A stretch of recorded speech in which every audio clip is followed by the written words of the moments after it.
Zgodba pravi,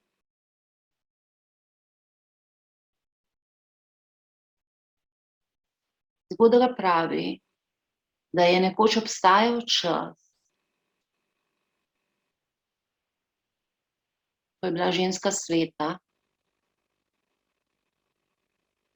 ko so bile naše maternice svobodne, radostne, sprejemajoče, žive, in ko smo se ženske zavedale dragocenosti tega, kdor smo, svetosti tega, kdor smo.